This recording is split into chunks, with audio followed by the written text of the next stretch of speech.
আজকে আপনাদের সাথে শেয়ার করব ইউরোপের সবচেয়ে নিরাপদ কান্ট্রি কোনগুলো, মানে নিরাপদ দেশ কোনগুলো।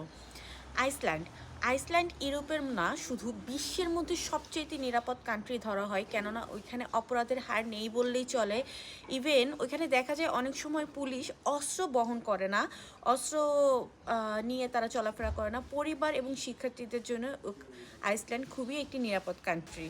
2 নম্বরে আছে সুইজারল্যান্ড। সুইজারল্যান্ডে কিন্তু আইনি ব্যবস্থা খুবই কঠিন, জোরদার। ইভেন ওইখানে কিন্তু রাজনৈতিক এবং সামাজিক অবস্থা খুবই স্থিতিশীল, যার কারণে ওইখানে রাতে চলাফেরাও অনেকটা নিরাপদ এবং জীবনযাত্রার মানও কিন্তু খুব উঁচু।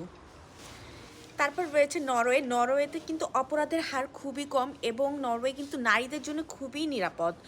আর নরওয়েতে সামাজিক এবং মানবাধিকার কিন্তু খুবই শক্তিশালী। সো নরওয়েও কিন্তু খুবই নিরাপদ একটি কান্ট্রি। তারপর ফিনল্যান্ড, ডেনমার্ক। অপরাধের হার কিন্তু খুবই কম, তারপর দুর্নীতিমুক্ত, ইভেন সুখী, শান্ত এবং সচেতনমূলক সমাজ। আর সর্বশেষ যেটা, সেটার কথা না বললেই নয়, অস্ট্রিয়া। তারপর অস্ট্রিয়া। অস্ট্রিয়া কিন্তু ইউরোপের অন্যতম শান্ত দেশ। ভিয়েনা বিশ্বের নিরাপদ শহরগুলোর একটি। শিক্ষার্থী এবং পর্যটকদের জন্য কিন্তু এটি একটি খুবই নিরাপদ শহর। তো এই ছিল আজকের জন্য। ভালো থাকবেন সবাই। আল্লাহ হাফেজ।